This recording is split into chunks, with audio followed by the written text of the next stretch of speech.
Hello friends, doctor Suman Gupta kingdom of health YouTube channel पर आप सभी का स्वागत है। और हमारे हर वीडियो में हम आपको संपूर्ण जानकारी और सही जानकारी देने की कोशिश करते हैं ताकि आप किसी भी तरह भ्रमित ना हों और गलत इलाज का शिकार ना हों।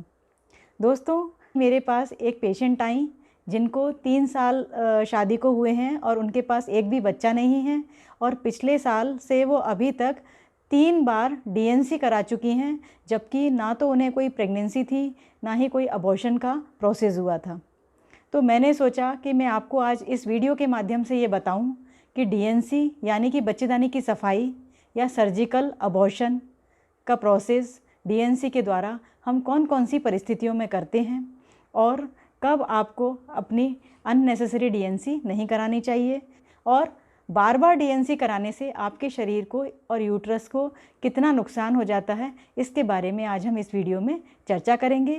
और सबसे लास्ट में मैं आपको एक मॉडल पर यह भी समझाऊंगी कि डीएनसी का प्रोसेस यानी बच्चेदानी की सफाई कैसे की जाती है। तो दोस्तों, डीएनसी यानी बच्चेदानी की सफाई किन कारणों में की जाती है? सबसे पहला कारण होता है कि आपको प्रेगनेंसी हो गई है और आप उसे कंटिन्यू नहीं करना चाहते हैं, आप उसे गिराना चाहते हैं, तो आप डॉक्टर के पास जाते हैं और सर्जिकल अबॉर्शन कराते हैं। इससे हम डीएनसी कहते हैं। दूसरा कारण होता है कि अगर आपको अनचाहा गर्भ ठहर गया है और आप उसे नहीं रखना चाहते हैं और आपने एम्प्टी पिल या अबॉर्शन की गोलियां ले ली हैं और उसके बाद जो प्रोसीजर है वो इनकम्प्लीट रह गया है और आपके यूट्रस के अंदर कुछ प्रेगनेंसी के टिश्यू रह गए हैं, तो उसके लिए भी डीएनसी की जाती है ताकि यूट्रस एम्प्टी हो जाए और उसमें फ्यूचर में कोई परेशानी ना हो। तीसरा जो इंडिकेशन होता है डीएनसी करने का कि जैसे नॉर्मल डिलीवरी हुई और उसके बाद कभी कभी यूट्रस के अंदर प्लेसेंटा के कुछ टिश्यू रह जाते हैं, तो उसके लिए भी हमें डीएनसी करनी पड़ती है। कई बार पेशेंट प्रेग्नेंट नहीं हैं, उनका प्रेगनेंसी टेस्ट पॉजिटिव नहीं है, लेकिन उनको बहुत ज़्यादा इरेगुलर ब्लीडिंग हो रही है और हैवी मात्रा में ब्लीडिंग हो रही है, तब भी उस केस में कई बार हमको डीएनसी करनी पड़ती है ब्लीडिंग रोकने के लिए। और वो डीएनसी हमारी थेराप्यूटिक भी होती है, मतलब उससे इलाज भी होता है और उसका जो टिश्यू होता है उसको निकालकर हम जांच के लिए भी भेज देते हैं ताकि हमको ये पता चले कि ब्लीडिंग का कारण क्या था। ठीक है, आइए देखते हैं कि कौन कौन से वो कारण होते हैं जिसमें मरीज़ प्रेग्नेंट भी नहीं है फिर भी हमें डीएनसी करनी पड़ती है।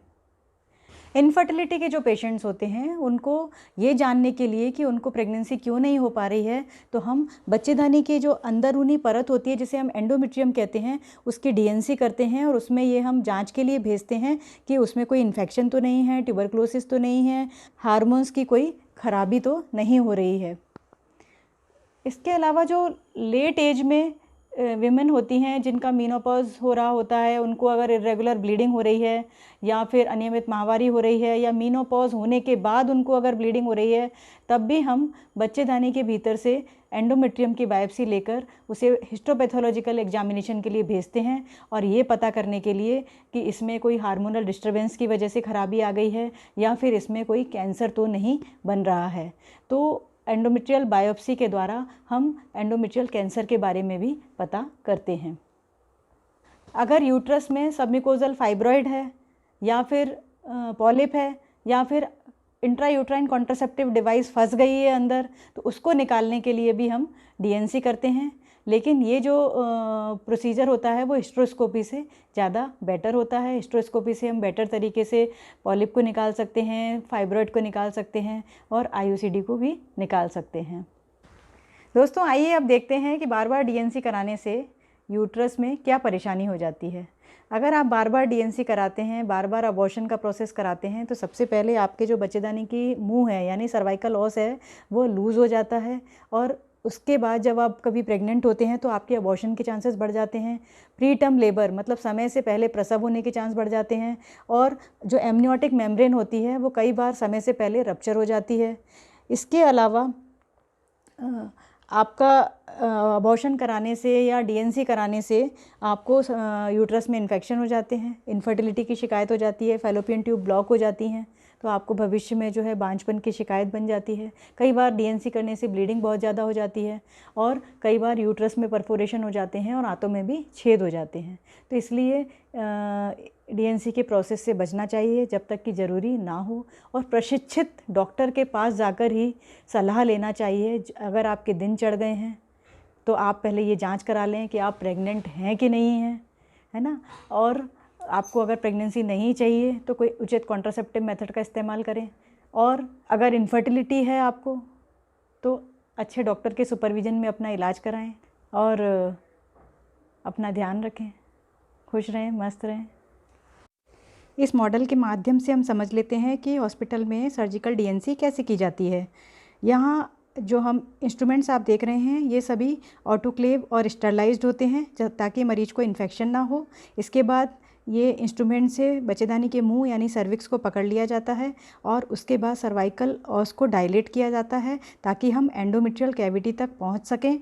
और उसके बाद इंस्ट्रूमेंट से एंडोमेट्रियल कैविटी यानी बच्चेदानी के अंदर जो भी प्रेगनेंसी के टिश्यू होते हैं या अबॉर्शन के टिश्यू होते हैं उनको हम इंस्ट्रूमेंट से बाहर निकालते हैं। और कई बार सक्शन मशीन से सक्शन कैनुला को जोड़ देते हैं और इन सक्शन कैनुला के माध्यम से भी बच्चेदानी के भीतर जो भी प्रोडक्ट्स होते हैं उनको बाहर निकाला जाता है।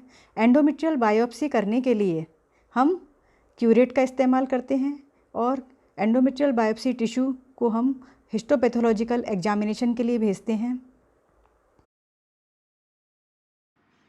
Thank you.